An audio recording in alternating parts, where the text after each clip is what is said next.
안녕하십니까. 조세 전문 변호사 고성치입니다. 2024년 5월 30일 5월달도 하루 남았습니다. 내일이 5월 31일 5월달 마지막 날입니다. 자, 하루 5월달의 마지막 하루 전날 저녁 9시 실방 시작하겠습니다. 오늘의 주제는 대한민국 종합진찰 시리즈로 1편 먼저 하고요. 그 다음에 부제로 좌파들의 세금 정책 이렇게 해봤습니다. 세금으로 곡소리 나는 사람들 지금 어마어마하게 많다고 그래요. 진짜로 제 옆에서 그렇게 하소연합니다. 자, 우리 서민경제를 말을 하면요. 자, 우리 경제에 가장 베이스를 깔고 있는 분들 아닙니까? 거의 자영업자들이잖아요. 이 자영업자가 무너지면 어떻게 됩니까? 베이스가 무너진다. 경제 베이스가 무너진다는 겁니다. 그러잖아요. 양반만 있는 게 어디 있어요? 하인이 있어야 양반이 있지. 그러잖아요. 그러니까 전부 다 양반만 되려 하고 하인 안 되려고 하면은 못 돌아갔듯이 결국은 이제 서민 경제가 받쳐줘야만이 뭐 상류층도 있는 거고 중산층도 있고 그러는 거 아닙니까? 그런데 지금 이게 돈이 꽉 막혀버렸대요. 꽉 막혀버렸다라는 겁니다. 자, 우리가 예전에도 말했듯이 여기가 이제 정부 부분이고 여기가 민간 부분이다 이겁니다. 돈은 어디서 쓰느냐? 돈은 어디서 쓰느냐? 돈을 쓰는 거 이쪽은 정부가 자꾸 자기가 돈을 쓰려고 그래요. 돈을 쓰려고 하는데 이 부가가치 창출은 누가 하느냐? 이 정부는 쓰기만 해요. 그러니까 가장 중에 가장인데 이 가장이 자기가 가장 집안의 가장 역할을 하려고 하는데 돈을 벌어와 가지고 써야 되는데 나눠주고 자식들한테 나눠주고 처자식한테 나눠주고 자기가 남은 것 가지고 저축하고 남은 것 가지고 뭐 술 먹고 뭐하고 누가 뭐라 합니까? 그런데 이 자식들이 적금 탄 것까지 다 깨라고 그런 거예요. 너희들 돈 좀 내놔. 그래가지고 적금 탄 거, 아내가 적금 한 것도 다 터가지고 다 써버리려 갖고, 그것도 이제 돈 없다, 이제 적금 다 깨버렸다 하니까 자식들 보고, 너희들 명의로 적금 한 거 다 내놔. 다 깨. 이렇게 되잖아요. 그 돈도 다 깨버리고 나서 나중에는 또 뭐라고 합니까? 야, 너희들, 아르바이트 한 거, 해가지고 딱 돈 가져와. 막 이런 식이잖아요. 또. 그 다음에, 없어? 그러면 빌려. 사채라도 써. 해가지고.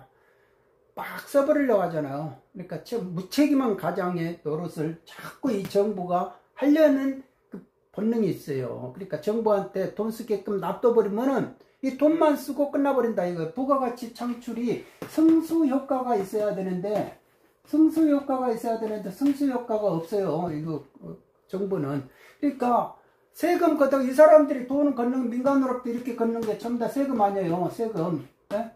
세금 걷는다고요. 그러니까 세금은 걷는데, 우리가 자꾸 역대로 혁명이 다 세금 때문에 일어났잖아요. 세금 징수를 더 높여버리면 저항하게 해서 혁명이 일어났다. 이거 모든 세계사가 변혁이 세금 때문에 일어났다라는 겁니다. 그런데 겁도 없이 막 세금을 올리려고 그래요. 정부가. 왜? 무책임한 가장이니까 막 쓰고 싶은 거야. 막 쓰고 싶어가지고 허공에다 팍 뿌려. 그래가지고 먼저 먹는 놈이 임자 하면서 국가돈은 먼저 먹는 사람이 임자라고 그러잖아요. 그러니까 먼저 먹으려고 하는데 이게 그러니까 승수효과가 있겠느냐 이거예요. 먼저 먹는 사람이 임자라니까 맨날 그러니까 정권을 잡으면 정권 게이트가 생겨요. 그러잖아요. 부패한 돈들이 날아다닌다 이거예요. 그러니까 국가돈을 자기들 인마이 포켓 하려고 한다 이겁니다. 그게 부패 스캔들이다. 부패 스캔들이 생길 수밖에 없어요. 그러니까 어제 아스팔트에서 돈 없이 막걸리 먹고 막 이렇게 데모했던 사람들이 갑자기 권력 생기면 어떻게 됩니까? 룸사롱 다니잖아요. 그러니까 그런 돈이 특할비로 해가지고 막 지원하면 막 먹고, 그 다음에, 국가로 뭐를 해준대. 그러면, 시민단체는 뭐 지원해준대. 야, 그러면 사회 기업을 만들면 뭐 지원해준대. 야, 만들어. 이렇게 하죠. 결국은 어떻게 됩니까? 우리 편은 내가 지원해줄 테니까 너희들 해. 그러면서 국가 돈으로 팍팍 지원해주잖아요. 그러니까 너희들끼리 해. 해가지고 돈 만들어. 자금 만들어. 자금 활동력 가져. 자금이 있어야 활동을 하지. 하면서 그러잖아요. 옛날 성시백이라는 불세출의 간첩이 있었잖아요. 불세출에. 성시백이라는 사람이 불세출의 간첩이 있었어요.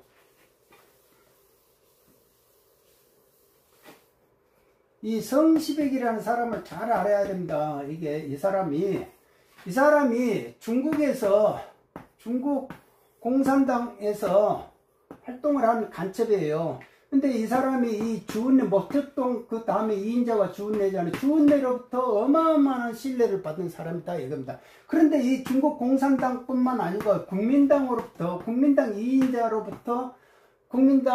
이인자가 있어요. 이름을 잊어먹었는데 그 사람으로부터 또 신백을 받은 거. 공산당 이인자로부터 신뢰를 받고 국민당 이인자로부터 신뢰를 받을 정도로 어마어마하게 능력이 탁월한 사람이다 라는 겁니다. 이 사람이 그 정도로 탁월을 했다. 왜냐하면은 자기가 공산당의 간첩으로서 국민당에 들어가가지고 거기서 암약을 하는데 실제로 공산당하고 국민당하고 어느 지역에서 전투가 벌어져가지고 포로로 잡혀요. 공산당의 포로로 잡힌데 자기가 거기서 고문을 당하는데 나 공산당 말이야 이 간첩으로 해가지고 내가 국민당에 잔입한 사람이다, 스파이다 라고 말을 하면은 고문 안 당하고 끝날 건데 끝끝내 고문을 당해요. 그러지 불지를 안 해요. 자백을 안 합니다. 그러니까 나중에 국민당에 들어가가지고 그 사람을 구해 옵니다. 오면서 이인자로부터 어마어마한 신뢰를 받는 거예요. 우리 편. 내가 신뢰할 수 있어. 그러니까 모든 정보를 이 사람을 통해 가지고 다 줘요. 그러면 이 성시백이가 이 공산당 주민네한테 모든 정보를 다 넘겼다 이겁니다. 그러니까 국민당이 공산당하고 뭐를 싸우기만 하면 백전백패야. 그렇게 됐다 이거예요. 그러니까 이 성시백이라는 사람이 어마어마하게 중국 공산당이 이렇게 적화를 하는데 국민당을 딱 이렇게 세력이 없음에도 불구하고 국민당을 이길 수 있었던 건 이 스파이 활동이 어마어마하게 잘했다는 거예요. 이런 능력 있는 스파이들 때문에 가능했다라는 거 아닙니까? 그러니까 이 성시백이라는 사람이 워낙 유명하다 보니까 그 다음에 이제 김일성이가 이 사람을 엄청나게 또 좋아해요. 그런데 그 전에 소련에 이제 푸치코프입니까? 소련에 이제 우리 북한으로 들어와 있는 그 총책임자 소련에 그때는 이제 소련이 푸시코프입니까? 그 사람이 주은래한테 부탁해가지고 이 사람이 이쪽으로 북한으로 들어와요. 남한을 통해가지고 이렇게 들어가게 된다고 북한으로 올라간다고. 그래가지고 김일성이하고 완전히 김일성이보다 나이가 많은데 완전히 그냥 의형제 같이 인연을 맺어요. 그러고 나서 이 사람 같은 경우가 다시 남한으로 내려와가지고 간첩 활동을 합니다. 그런데 그 사람이 그 언론사를 3개를 운영을 합니다. 그리고 이제 다수의 기업을 운영을 하고요. 그리고 이 사람의 돈을 받고 전부 다가 국회 프락치 사건이라는 게 그거거든요. 그러니까 내 말에 추종을 하고 김일성 북한을 위해서 추종할 애들을 전부 다 의회에다 집어넣는 거예요. 국회의원 선거로 해가지고. 그때는 간접선거로 해가지고 대통령을 뽑으니까 이승만이를 제거하고 그 다음에 새로운 사람으로 제거하기 위해서 이 국회 프락치 사건을 그러니까 국회의원으로 다 이렇게 미는 거예요. 자기 돈을 가지고. 내 돈 받아. 내가 밀어줄게. 막 이런 식으로.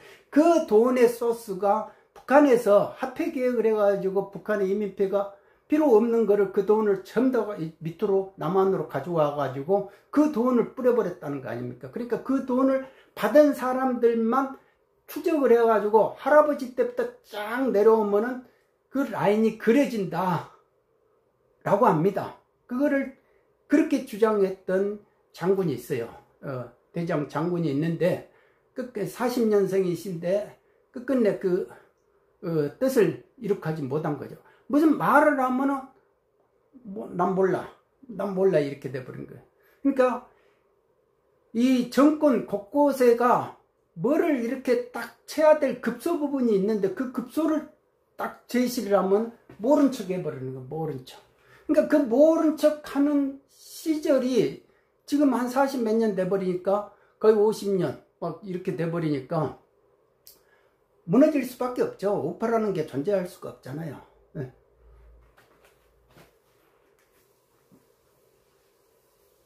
자, 그래서 결국은 이 자금이 제일 중요하거든요. 자금 동원. 이념이 있고 뭐고 간에 일단 돈이 먼저라니까. 돈 뿌리면은 뭐 이념이 뭐겠습니까? 돈 때문에 이 돈이 먼저예요. 돈이 먼저고 이념은 이거는 추상적인 거니까 이거는 관념일 뿐이에요. 돈은 현실이고 그러니까 돈을 쫓아간다 라고 이렇게 일단은 봐야 돼요. 네? 그러잖아요. 이 돈이라는 게 엄청 중요하다라는 겁니다. 그러면 지금 이렇게 커피하는 사람들 우리 동네에 이렇게 보면 커피하는 분들도 계시는데 그 낮 장사는 그 임대료 내는 거고 유지비고 저녁 장사가 돼야 이제 집으로 가지고 가는 돈이 되는데 저녁 장사가 안 돼요. 그러니까 모든 커피집들이 7시 되고는 8시 되면 다 문 닫아 버린다 이겁니다. 그러니까 커피집이 해가지고 뭐를 막 부가가치 창출이 안 된다 이거. 웬만한 사람들은 이제 다 문을 닫는다 합니다. 그냥 유지비용으로 이렇게 하는 거고. 그게 코로나 되면서 아주 심해졌다 우리나라가.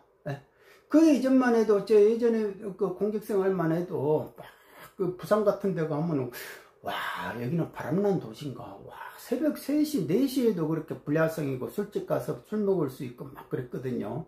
서울 같은 데도 물론 11시가 넘으면 이렇게 좀 한가해지지만 한 2시 넘어야 서울 시내도 좀 조용하고 그렇게 됐다고요. 그런데 그런 것들이 이제 쫙 다 없어져 버린 게 지금은 뭐 10시, 11시, 막 10시 넘으면 밥 못 얻어 먹잖아요, 저녁도. 그러니까 그런 식으로 전부 다가 이 자영업자, 이 경제가, 서민 경제가 무너졌다라는 겁니다. 그러니까 저녁이 활성화되고 돈을 팍 풀고 이렇게 돈이 돌아야 그 사람들이 밥 먹고 살 거 아닙니까?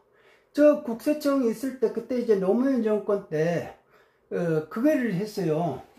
노무현 정권 때 그때 뭐가 했냐면은 뭐죠? 이게 룸사롱 이런 술집들 있잖아요. 그러니까 그때는 자꾸 이렇게 어둠의 지하경제, 지하경제에서 돈은 이거를 잡아야 된다 해가지고 지하경제를 양성해야 한다 이 명분 하에 룸사롱 이렇게 술집들을 쳤다고요. 세무조사를 했다고요. 세무조사를 했는데 제가 그때 이제 그 조사했던 국장님하고 나중에 이제 이야기를 하면서 그런 말을 들었는데 제가 지금까지도 그거를 기억한다 이거예요. 15개 직업이 없어진더라 이거예요. 이거 15개 직업이 없어졌다. 룸사롱 한번 세무조사하면 15개 직업이 없어진다. 그러니까 룸사롱 한 번을 잡으려고 하다 보면은 서민들이 15개 직업을 가진 서민들이 죽더라 이거예요. 왜? 일단은 룸사롱 옆에서 포장마차 있을 것이고 그 다음에 미용실이 있을 것이고 그 다음에 배달하는 사람이 있을 것이고 이런저런 사람들이 다 많다 이거예요. 대리기사 있고 막 이러잖아요. 밴드 있고 술 나누는 사람, 서빙하는 사람이 있고, 그 다음에 뭐 이렇게 종사원들이 있을 것이고, 그러니까 이렇게 따지면 15개 직업이 있더래요. 그러니까, 그래서 자기들이 하고 나서도 이거 아니다 하면서 뒤로 빠졌다 하더라고요. 그런데 이제 그때 이제 뭐, 봄, 여름, 가을, 겨울입니까? 하여간에 몇 개, 룸사롱 황태자부터 해가지고 몇 개, 대표 케이스만 잡고, 막 기획으로 해가지고 거기서 막 뭐를 실적을 내가지고 막 보도자료 때리려고 했는데 그걸 그렇게 안 했다라는 겁니다. 그러니까 그 지하경제가 지하경제 양성하다가 이게 서민경제를 다 쳐버리는 경우가 생긴다 이겁니다. 그러니까 그게 현장에서 목도를 했다는 거 아닙니까? 조사국장이. 그리고 이렇게 그 집단 상가 있잖아요. 동대문 상가, 남대문 상가 여기도 야 이게 말이야. 그러니까 한 번씩 그 청와대 한 번씩 들어갔다 오면은 막 뭐 하나씩 숙제를 가지고 와요. 그래가지고 이 집단상가 말이야 세금 빼먹고 말이야. 이게 개판으로 하고 막 그러는 거 아니야. 현금 받고 막 세금계산서도 물러나고. 그러니까 잡으라 막 이렇게 나갔단 말이에요. 잡으라 나갔는데 못했어요. 왜? 동대문인가 하다가 집단상가 하다가 아 왜 나만 그러냐. 다 이렇게 되면 다 얽히고 설키고 가지고 얽히고 설키고 돼버려가지고 그거 잡으면 다 가공거래로 잡고 위장 사실화 되는 세금계산서로 다 잡아버리면 집단상가 이 동대문 상가가 무너져 버리면은 어떻게 됩니까? 전국의 공급망이 다 무너져 버리죠. 그러면 거기 가가지고 현금 따가 현금 주고 조금이라도 싸게 가지고 온 사람들은 전부 다 가공거래고 맵세 공제 못 받고 전부 다 갖다 어떻게 됩니까? 현금 영수증 안 끊었다고 해가지고 다 과세해버리면 다 망해버리는 거 아니에요. 서민경제가 망하는 거 아니에요. 그러니까 이런 게 무섭다는 거예요. 그러니까 무슨 뭐 막 민주파리 정권들이 들어오면은 막 본인들이 도덕이 워낙 월등하니까 도덕적으로 살아와가지고 자기 눈에는 보면 전부 다 이 새끼들이 전부 다 나쁜 놈으로 도둑놈으로 보이는 거야. 도둑놈으로. 그러니까 도둑놈을 보니까 이것들 다 잡아 막 하면서 원칙대로 해 막 이렇게 하게 된다 이거예요. 세금 안 내는 놈들은 전부 다 이게 때려잡아야지 하면서 형사고발시키고 체납처분 멘탈 시키고 세무 체납 징수하기 위해서 재산 추적하고 연자적 해가지고 친척들 전부 다 갖다 재산 조사해 막 이런 식으로 그렇게 뭐든지 세금 징수를 강화시키고 세금을 또 많이 부과시키고 그런 식으로 하는 거예요. 왜? 내 눈에 그게 안 입고 와. 막 그런 게 보이는 게. 근데 본인들은 언제 그러면은 세금 내봤냐 이거요. 사업해가지고 세금 한번 내본 적 있냐? 없어요. 뭐 식당 한다고 그것도 식당도 말아먹어 버리잖아요. 그러니까 사업이 그렇게 쉬운 게 아니다. 그리고 이게 또 그때 국세청장이 들어오셔가지고 또 뭐를 했냐면은 접대비 실명화 해가지고 접대비 실명화 해가지고 어떤 이상 대기업들이 그때 이제 돈을 팍 뿌렸잖아요. 이렇게 가가지고 뿌렸다고. 그러니까 그 돈이 팍 움직이는 거. 그럼 돈을 받으면은 막 접대비하고 막 접대비로 이렇게 뿌리면 민간에 있는 돈을 가져와고 막 뿌려주니까 그걸 가지고 해가지고 이게 새벽 1시, 2시까지도 일을 하는 사람들이 존재했다 이거. 그러니까 그 사람들이 서민경제가 계속 돌아가고 그렇게 해서 활력을 찾고 그렇게 해서 경제 베이스를 찾았다 이겁니다. 그러니까 뭐 일거리도 있고 뭐든지 그런 거 아닙니까? 돈이 일단 뿌려지니까. 그런데 이런 것들을 전부 다 접대비 실명에 일정 금액 이상은 쓰지 마. 쓰려고 하면은 전부 다 어디다 썼는지 밝혀. 막 이런 식이잖아요. 그리고 또, 5만원 이상 막 이렇게, 공무원이 얻어먹으면은 벌 줘야 돼. 막 이런 식이잖아요. 그렇게 되면, 그러면은 그 법이 지켜졌겠냐 이거예요. 네? 들켜가지고 적출된 사람들이나, 그러니까 막말로 말해서 고속도로에서 막 하다가, 삐뽀 해가지고 잡혔단 말이에요. 그러니까 왜 나만 잡냐? 그러니까 당신이 운이 없어서 그런 거다. 어쩔 수 있냐? 이런 거 있잖아요. 그러니까 이런 식으로 세금으로 뭐를 100%를 요구를 하면은 서민경제는 죽는다 이겁니다. 그러니까 지금 뭐 이런 세법 같은 것도 입증해봐. 필요경비는 당신이 해봐. 그러면은 시장 예전에는요. 시장에서 이렇게 하시는 분들이 다 이렇게 소비자들한테 팔잖아요. 파는데 요즘은 좀 더 이렇게 현금 안 줘버리고 현금 쓰지를 못하니까 그러니까 민주파리 정권들이 나오면 전부 다 현금을 못 쓰게 만들어버려요. 막 카드 쓰게 합니다. DJ부터 막 카드를 남발시켰잖아요. 카드 쓰게 그러니까 지금은 뭐 전부 다 버스 타면 우리 버스는 현금 없는 버스 막 이러잖아요. 현금 없는 법. 그러니까 전부 다 그런 식으로 해가지고 이제 디지털화로 이렇게 넘어가 버리려고 그렇게 노력을 합니다. 현금을 못 쓰게끔 한답니다. 하는 게 있어요. 전부 다 내 눈에 노출이 다 돼. 막 이런 식으로. 한 푼이라도 더 걷어내려고 하는 그 욕구가 강하다 이겁니다. 그런 본인들은 그러지는 않죠. 그러니까 맨날 상대만 보는 거예요. 상대만 비판하는 그 능력만 있기 때문에, 그런 눈만 있기 때문에 자기가 자기 건을 못 본다. 자기 편권을 무슨 말을 하면 난 못 들었다 해버리는 거예요. 그래가지고 너희들도 들었다 하지마, 번척하지마, 나선 놈 있으면 가만히 안 놔두리, 뭐 이런 식이에요.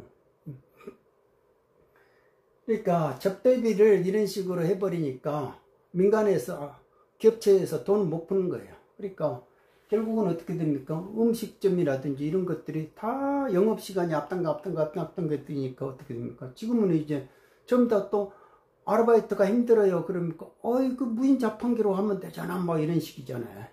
그렇게 해가지고 그러니까 아르바이트 자리도 없어요. 예. 그러니까 이게 그렇게 되면 경제 동력이 지금 떨어지는 거 아니에요. 서민 경제가 이런 식으로 무너지고 있다라는 거 아닙니까? 그러면 중산층은 좋냐 이거요. 중산층은 아이고 오늘도 이렇게 어떤 분이 세금을 많이 맞았어요. 세금을 많이 맞으니까 내가 지금까지 살면서 그 돈으로 걱정을 해본 적이 없는데 내가 지금 철들었다, 그런 말을 하시더라고요. 철들었다. 세금 맞아보니까 완전히 이게 막 사람이 죽을 것 같다라는 거예요. 죽을 것 같다는 거. 이게 도저히 생활 패턴이 완전히 달라져 버리니까 어떻게 할 방법이 없다라는 겁니다. 자, 보십시오. 그러니까 이 부동산 가격은 계속 이렇게 올랐어요. 계속 올랐다 이겁니다. 계속 올랐는데 민주파리 정권만 들어오면 무조건 오르는 거예요. 무조건 오르고. 여기가 이제 뭐 뭡니까? 이쪽이 이렇게 올라갔다가 이렇게 내려왔다가 이렇게 올라가는 구조거든요. 그러니까 이런 경우가 노무현 정권이고 이쪽이 문재인 정권이다라는 겁니다. 그러니까 노무현 정권보다 문재인 정권이 더 집값이 훨씬 올랐다라는 겁니다. 자, 집값을 왜 올리면서 정권을 시작할까? 가만히 생각을 해보십시오. 집값을 왜 올리면서 시작을 할까? 집값이 올라가면요, 이 집값 때문에 걷어들이는 것이 너무 많아요. 세금이. 다 이게 세금으로 가잖아요. 세금으로 가면 양도소득이 있을 것이, 양도소득세가 있을 거 8만원, 그 다음에 종부세가 있을 것이고, 그 다음에 취득세가 있고, 다 이거 있잖아요. 취득세 있고. 그에 관련돼가지고 세금이 몇십 개가 된대요. 저도 모를 정도로 하여간에, 이제 저도 다 까먹어버렸는데, 그렇게, 이거에 따라서 간다 이겁니다. 세금이. 그러니까 국가 입장에서는 집값이 올라가면 무진장 좋은 거예요. 좋다 이겁니다. 그러니까 양도세로 일단 올려놓고, 그 다음에 이렇게 가둬놓고 사람들이 망아지들 전부 다 이렇게 들어오게끔 만들어 놓고 여기다가 종부세 폭탄을 터져버리려고 했는데 이쪽으로 도망가는 사람들이 지금 있었다는 거예요. 그러니까 이 사람들은 징에서 때려버리고, 다 이 징에서 때리려면 어떻게 됩니까? 집값을 올려놔야 된다 이겁니다. 집값을. 이게 만일 집값이 3억이었다 하는데 이거를 집값을 6억으로 올려놓으면 6억을 계산으로 해가지고 때리는 거예요. 그러면 집값을 어떻게 올리느냐? 일단 양도소득세를 올려버리면 돼요. 양도소득세를. 그러면 다주택자는 죽여야 된다. 막 이런 식으로 여론을 끌어오르는 거죠. 다주택자는 줄여야 된다. 아까 서민경제 죽일 때 서민경제를 위하는 척 서민을 위합니다. 서민을 위하는 정부일수록 어떻게 됩니까? 이게 깨끗해야 됩니다 하면서 거래가 깨끗해야 되고 말이지, 막 이렇게 뭐든지 도덕적으로 놀아야 됩니다, 막 원칙이 강해야 되고 막 이렇게 말을 하잖아요. 그런데 그렇게 하다가 어떻게 됩니까? 서민경제가 죽고 지지들은 내로남불하고, 지들은 밖에 가가지고 넘사롱에서 뭐 먹고 뭐 해도 전부 다가 드러나질 않는 거죠. 그리고 자기들끼리 돈 나눠먹고 부패하고 해도 누가 치는 사람이 없어. 그런 식이듯이 다주택자 죽이겠다 해놓고 나서 세금을 올려버린다 이거예요. 집값 내리려고 하면은 실상은 민주파리 정권들이 집값 내려본 적이 없어요. 왜? 양도세를 다 올려놓고 시작을 하니까. 그러니까 세금을 거두기 위한 방법으로 일단 시작을 한다 이겁니다. 근데 저는 그냥 세금만 걷어가지고 그렇게 잘 먹고 잘 쓰려고 그랬나 라고 생각했는데, 이게 전체적으로 지금 와서 이렇게 몇 년이 지나서 보니까 이 중산층을 무너뜨려 버리려고 하더라고요.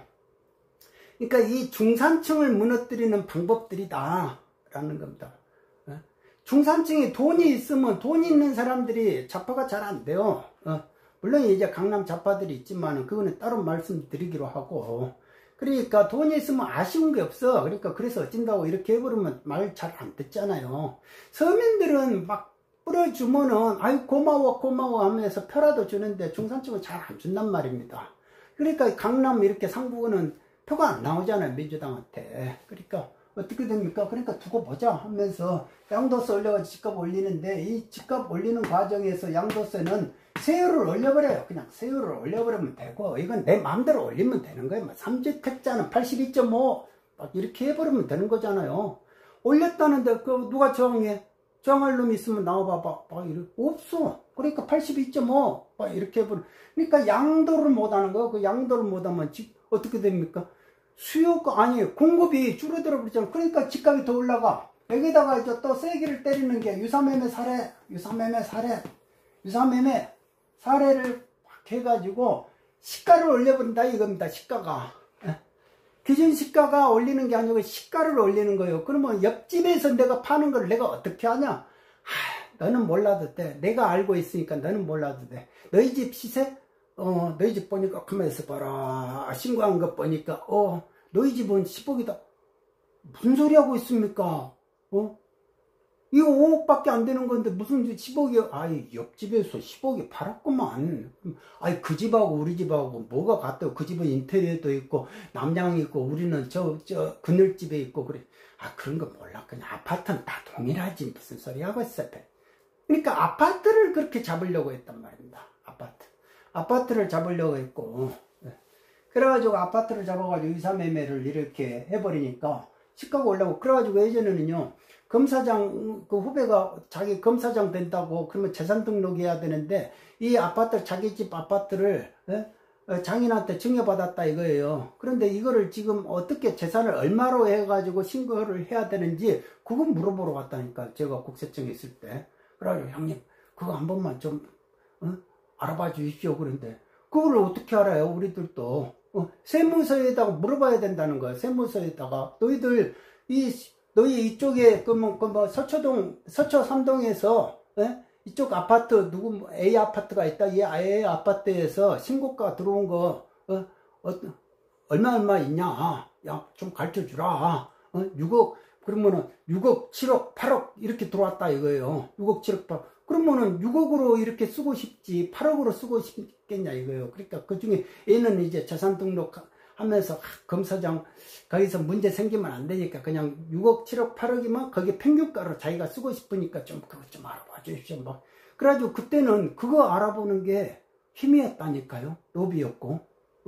아니 이런 거를 내가 그래가지고 유사매매 사례권 나한테 한 번만 사건만 나와라 막 이렇게 했다니까. 그래가지고 가가지고 재판장님한테 알지를 못합니다. 옆에 사람이 어떻게 합니까? 그래가지고 제가 그 세무공무원한테 당신 같으면 압니까? 그러니까 모릅니다. 그리고 당신도 모르는 걸 왜 납세자한테 기대를 합니까? 그러니까 그렇게 돼 있으니까요.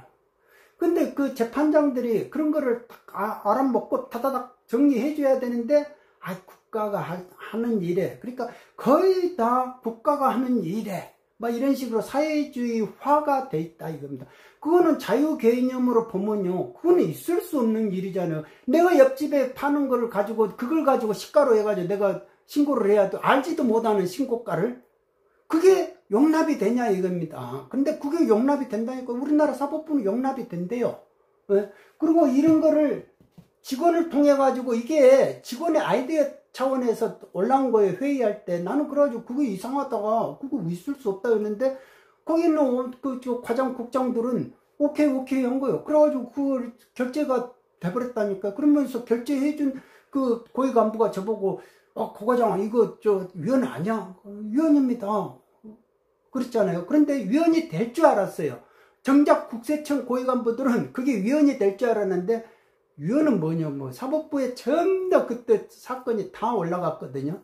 근데 전부 다 적법하다 이렇게 나와버린 거예요. 사법부가 적법하다 해가지고 지금 그 적법하다고 판결난 그 판사 출신 사람들은 지금 와가지고 변호사 하면서 자기 집 지금 곡소리 날걸요. 네? 유사매매 사례로 해가지고 시가를 그렇게 팍팍 올려가지고 세금 정보세 내야 되고 그 사람은 이정위원 안 했는지 모르겠습니다.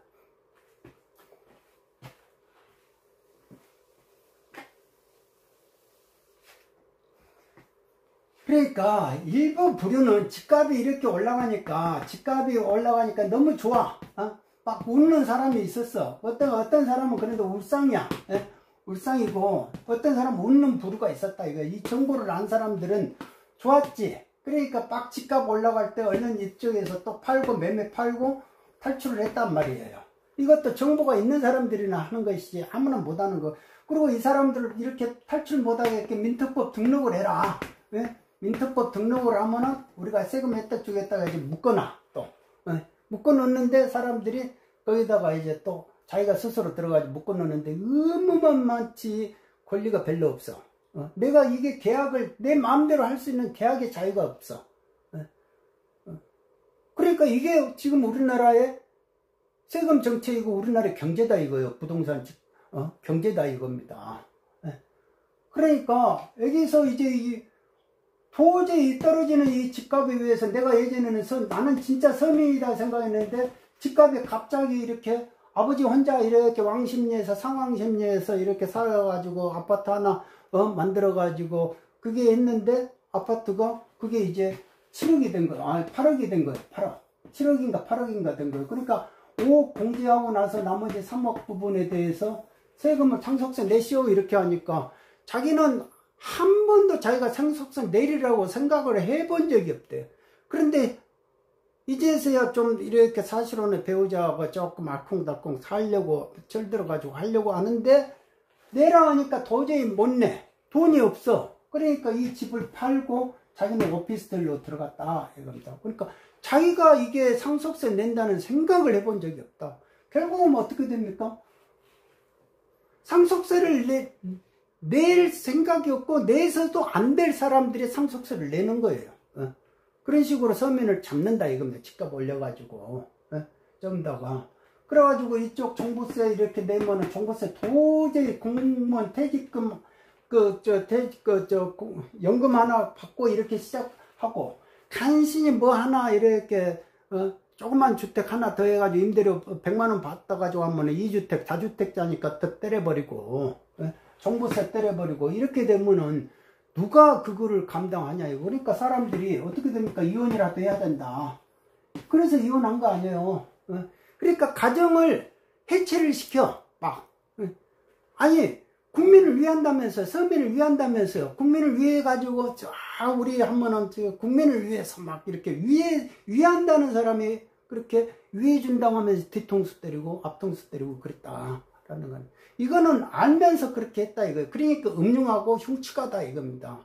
그러니까 이 부분에 대해서 백세를 적어야 되고 조사할 거는 조사해야 된다 이거예요. 그러니까 이 28번의 세금 정책을 일부러 펼쳤느냐 아니면 무지로 펼쳤는지 그거를 확인하자고 제가 그렇게 강조했잖아요.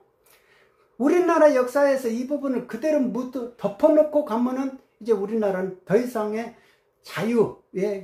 자유의 개념이 없어요. 자유시장경제 체제라는 그것이 먹혀들지가 않아요. 그냥 계획적 국가가 나서면 다 되는 거고 국가가 계획하면 다 되는 거고 국가가 이렇게 하라 하면 해 자식들아 아무나 그래 이렇게 되고 정을 못해 아이고 내 것만 안 건드리면 돼 내 것만 안 건드리고 그리고 서로가 눈치 봐 그래가지고 시기 질투하면 저 새끼는 저 자식은요 막 이러면서 제보로 해버려 제보하면은 제보 포상금 줄게 30억에서 50억 올려줄게 빨리빨리 제보해 막 이러지 제보가 밀려가지고 2년치가 밀려있다 어머나 황당한 거죠. 그러니까 제보공화국이라니까 우리나라는 누구를 복도다 주고 막 이렇게 하는 게 아니고 부가가치를 창출해가지고 파일을 키워가지고 그걸 가지고 우리가 성장을 하고 일단 분배하자 이런 개념이 아니고 누가 내보다 조금만 더 많이 먹는다 하면 막 시기 질투로 그냥 막 일단은 비판하고 짱돌 던지고 막 제보해버리고 이런 것만 막 부추기는 거예요. 그러니까 제보공화국이다 이겁니다. 뭐든지 제보해라 고발해라 막 이런 식이에요. 그러니까 난도질을 해버리는 거죠 서로 간에. 그런데 집값이 이렇게 올랐어요. 집값이 올랐다. 집값이 이렇게 올라가지고 집값이 엄청 올라가지고 좋았다 하더라도 지금은요 그러면 집값 오른 대로 이렇게 팔아보십시오. 매매가 되는지 매매가 돼요? 매매 안 돼요 지금. 그래서 집값을 요만큼 떨어뜨려 가지고도 했는데 안 돼. 그러면 도대체 얼마만큼 떨어뜨려야 되냐. 그런데 이 순간에서 내가 지금 세금 부담했던 액을 생각하면은 더 이상으로 못 떨어뜨린다 이거예요. 그런데 지금 실수요자도 니들이 버틸 수 있겠어 하면서 기다린다는 거 아닙니까? 눈치 보면서. 너희들이 용빼는 재주 있겠어? 하면서 기다려. 그러니까 매매가 안 되니까 이 사람들은 죽는 거예요, 지금. 그런데 여기에다가 너희들 조금 옛날 거를 다 제보받아가지고 이렇게 해가지고 제보하세요 하고 누군가의 그거를 혼자만이 알아야 되는 그것도 어떻게 알았는지 알아가지고 과세를 해. 세무조사해가지고 과세를 한다 이거예요. 그러면 세금을 내야 되잖아요. 세금을 내야 되는데 가진 게 부동산 올라가 있는 집값밖에 없어. 현금이 없단 말입니다. 현금이 없으면은 근데 국세청은 맨날 세금 때려놓고 집값 올려놓고 세금 내라 할 때는 현금을 좋아한단 말이에요. 현금을 그렇게 좋아해. 남한테는 전부 다 현금 없는 서비스 해가지고 현금 없는 버스 이렇게 해가지고 전부 다 카드 쓰라 해놓고 막상 현금만 달라요. 왜 현금만. 아이 내가 이게 그냥 물라발라 한다 그러니까 우리 주택 같은 거 아파트 같은 거는 이게 공매 처리하는데 힘들어 하면서 그런 거 안 받아. 담보 있는 거 안 받아. 현금 줘 현금. 아니 내가 이걸 팔아야 현금을 주죠. 그러니까 안 그래? 안 줘? 그러면 안 줘. 우리 공매해. 그래가지고 아니 이게 10억짜리도 공매가 돼버리면 어떻게 됩니까? 1회 유찰되고 2회 유찰되고 3회 유찰되면 10%씩 딱딱딱 떨어지면 20%, 30% 딱딱 떨어지면 어떻게 됩니까? 나중에 5억, 100억, 100원만 낙찰돼도 상관이 없는 거예요. 그러면은 내가 지금 여기에서 5억이 나왔는데, 세금이 5억 나왔는데 10억짜리를 공매시켜가지고 5억, 100억, 나는 100원 못 냈다고 해서 또 체납자야. 100원 못 냈다고 또 체납자. 1원이라도 안 내면 다 체납자거든. 그러니까 저 신불자 등록 막 이런 식으로 해가지고 체납자야 체납. 체납자의 개념은 정확하게 그렇게 해야 돼요. 일단 내가 부실과세라도 고지하고 나면 납부기한 지나면 한 달 지나면 전부 다 체납자거든요. 그런데 그게 부실과세면 어떻게 됩니까? 내가 부실과세로 인해 가지고 억울하게 체납자가 됐어. 체납자라는 막 좋은 글씨가 써졌어. 그러면 그거를 책임져야 될 거 아니에요. 국가가 그러면 국가배상 해라. 무슨 국가배상을 해? 자식아 하면서 너 이리 와봐 하면서 이 새끼가 그냥 어디 싸가지 없게 막 이렇게 하니까 그러면서 나는 억울한데 그러면 변호사님 세무사님 그 좀 국가배상 좀 해주시오. 아휴 나도 했다가 나도 내가 경칙이 생겼는데 막 이렇게 된다니까. 그러니까 공무원이 잘못했고 그 조직이 잘못했다면 분명 그 피드백이 돼야 된다 이거예요. 그러니까 제가 있을 때도 그 세무조사 해가지고 과세를 했으면 부실과세가 됐으면 부실과세 실명제라고 과세행정 실명제라 해가지고 과세한 사람의 실명이 딱 있어가지고 그 사람이 끝끝내 책임져라 이거 아니에요. 함부로 실적 내려고 과세 딱 하고 네가 알아서 불복하든지 말든지. 그러니까 완전히 이게 공무원은 국권주의 세무공무원이 어마어마하게 이렇게 높은 사람이라니까. 그러니까 7급 그 직원을 하늘같이 모시더라니까요. 강남에 그 빌딩 20층 가진 회장이 제일 위에 중식당이 있는데 그 사람이 7급 무섭습니다 막 이러면서. 그러니까 이게 세금이 막 세금으로 뭐를 정책을 하면은 막 가만히 그 우리 간수하고 재수하고 그 학생들 실험하듯이요. 저절로 그냥 막 존재감을 드러내버린다니까. 존재감을 드러내가지고 막 그냥 호통쳐 가면서 막 그러면 되겠어요. 가져왔어요. 막 이렇게 하고 의다 빼돌렸어요. 막 이렇게 하면서 그렇게 한다니까요. 막 그러니까 인격이 도야가 안 된 사람들은 막 칼자루 주어지면 막 그걸 가지고 찔리려고 그래요. 찔리려고. 일단 찌르고 보자 막 이런 식으로. 그리고 자기를 기분 나쁘게 하면 가만히 안 놔둔다고 하고 막 이런 식으로. 그러면 겁나서 살겠냐 이거. 아니 내가 돈 벌어가지고 세금 내주고 이렇게 하는 것 가지고 국가가 돌아가는데 도대체 공직자들은 부가가치 창출 한번 안 해본 사람들이 큰소리 쳐가지고 산다 이거예요. 그게 관전민비 아닙니까? 그러니까 전부 다 그 공무원 하려고 하지. 그러니까 민간에 안 가고 공무원 하려고 하잖아요. 공무원 가니까 어떻게 되면 공무원만 막 늘려.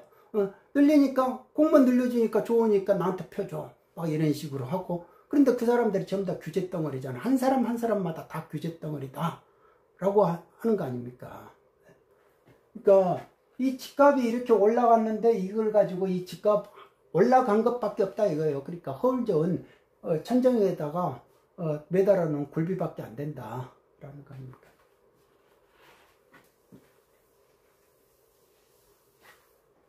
그러니까 이게 어떻게 보면 이거에 대해서 이 세금 정책을 통해 가지고 전부 다 경제를 어떻게 돌려야 된다 라는 거를 어마어마하게 공부하는 것 같아요. 어마어마하게 공부하는 것 같더라 이겁니다. 예. 세금을 가지고 어떻게 요리를 해버릴 것인가, 중산층을 어떻게 무너질 거니까, 어떻게 하향 평준화를 할 것인가, 어떻게 전부 다 서민화를 시켜가지고 말을 잘 듣게 할 것인가. 그러니까 이게 성장을 공부하는 사람들이 아니다 이겁니다.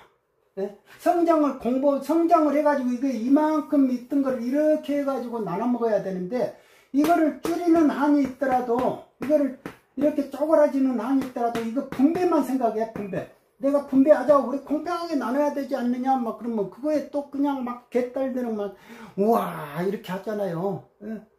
그러니까 광신도들이, 예? 정신적인 질환이 있고 스크래치가 있는 사람들이, 우와, 이렇게 한다 이겁니다. 예? 그리고 또 언론이 북을 빰빠를 해줘요, 언론이. 예? 이 언론이 있어요. 이렇게 리어카가 있으면, 리어카가 있잖아요. 리어카가 이렇게 있다 이거야. 그러면 여기가 언론이 있어요. 언론이 자기가 딱 끌고 가. 그러면 이쪽 뒤에는 정치인들이 뒤따라와. 막 밀면서. 언론이 앞장서고 뒤에 정치인들이 뒤따라온다 이거. 정치인들은 언론을 무서워한다 이거. 언론이 조금이라도 이미지를 긁어버리면은 이 사람들이 정치를 못하니까 공천을 못 받고 국회에서 떨어지니까. 그러니까 근데 무슨 작전을 할 때는 꼭 언론에서가 힘을 세게끔 하고 그 다음에 정치가 그 다음 따라간다 이거야, 국회가. 그러니까 내가 이런 걸 볼 때 가만히 보면 언론이 나서가지고 각본을 짜는 거니까 이 작전지휘본부의 속에는 이 언론이 꼭 있구나. 언론이 참여를 해가지고 언론이 그거를 앞장서가지고 각본을 써주는구나. 물론 뒤에서 리모컨 돌리는 사람은 또 따로 있겠죠. 그런데 언론이 그 작업을 해주는 것 같더라. 꼭 언론이 앞장서더라 이거. 무슨 정책할 때 김을 딱 이렇게 한 번씩 탁 열어가지고 반응 보고 이걸 언론이 한다 이거예요. 그러니까 우리나라 언론이라는 게 그만큼 폐쇄적이다 라는 겁니다.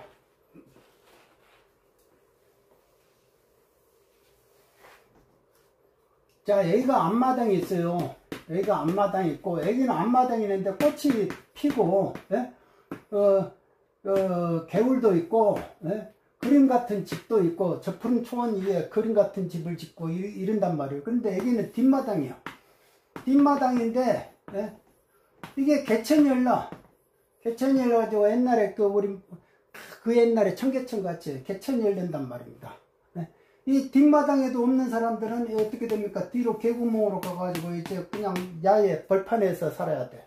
근데 이렇게 돼 있는데, 이 앞마당에 있는 사람들이 전부 다가 자기들만 살려고 한다 이거. 앞마당에만 자꾸. 그런데 이 앞마당에 이렇게 중산층도 살고 뭣도 있는데 이 사람들 전부 다 이렇게 박살내가지고 이쪽 뒷마당으로 쫓아버려. 네. 너희들은 가. 그래가지고 여기서 놀지 마. 가. 뒷마당에서 놀아. 네. 그렇게 만들어버린다 이겁니다. 항상 만들고, 네. 자기 편만 이쪽으로 앞마당에 들어와. 너희들만 이리 들어와. 너희 아버지 뭐 했노? 너희 할아버지 뭐 했노? 혁명의 전사였어? 이리 와. 이러면서, 이게 현대판 음서제 아니에요. 현대판 음서제다 이거예요. 꼭 네 아버지 뭐 했노? 네 할아버지 뭐 했노? 하면서, 혁명의 전사였어? 막 이런 식으로. 그러면 우대해 줄게. 막 이런 식으로. 이쪽으로 들어오는 사람들의 룰이 있다 이겁니다. 그러면 이 앞에 있는 이 앞마당에 있는 지들만 놀아. 그러니까 이게 지들만 놀기 위해서 정치를 자기가 장악하는 거죠. 정치는 우리만 할게. 뒷마당에 있는 너희들은 신경 쓰지 마. 근데 이 뒷마당에 있는 사람들이 항상 이 앞마당을 동경해가지고 앞마당에서 이쪽은 언론이 딱 이렇게 치고 있잖아요. 근데 그 언론이 말하는 그 그거를 관심 있어가지고 정치 이야기를 들어. 언론이 막 앞장서가지고 이렇게, 빵빠레 해주는 그 각본 쓴 그 정치 이야기를 맨날 여기서 귀담아 리시바로 단파방송으로 막 몰래 듣듯이 막 혈안이 돼가지고 막 산에 이렇게 1000m 올라와도요, 정치 이야기 듣고 있다니까요. 그러니까 남자들은 거의 정치, 오매불망 정치 이야기만. 그런데 이 앞마당의 정치 이야기예요. 앞마당에서 이 언론이 만들어내는 정치 이야기만 들으면 무슨 무슨 답이 있겠습니까? 뒷마당 가서 살으라고 했는데 이 앞마당으로 오지도 못하는 정치 이야기를 아무리 여기서 정치학 박사를 따봐야 이 앞마당 못 들어간다. 왜? 이 앞마당에 사람들이 만들어내는 그 각본의 정치 이야기를 들어봐야 거기서 무슨 해답을 찾고 거기서 무슨 지혜가 나오고 답이 나오겠습니까? 애당초 이 사람들의 각본에 쓴 언론 자체를 듣지 말아버려야 돼요. 아예 채널을 꺼버려야 됩니다. 채널을 꺼버려야 된다 이거예요. 채널을 꺼버리고 나서 본인의 능력으로 지혜로 이렇게 한번 볼 줄 알아야 된다 이겁니다. 제정신으로 볼 줄 알아요. 왜? 자꾸 보다 보면은 자꾸 이렇게 오늘도 치과를 이렇게 가는데 맨날 이렇게 24시 YTN 틀어주고 있고 뉴스 틀어주고 있고 그러면은 맨날 그 뉴스 보고 거기서 머리 돌려보고 뭐를 분석해봐야 그 바닥이고 그 마당이지 안 그렇습니까? 그리고 뒷마당에 있는 사람이 어떻게 앞마당 가냐고요. 아무리 정치 현안을 그냥 5000% 분석해도 그 각본 속에서 놀고 있잖아요. 그러니까 각본 속에 졸이다 이겁니다. 장기판에 졸밖에 안 돼요. 그러니까 그런 식으로 점점 이렇게 계속 뒷마당으로 나가게끔 한다라는 겁니다. 뒷마당으로.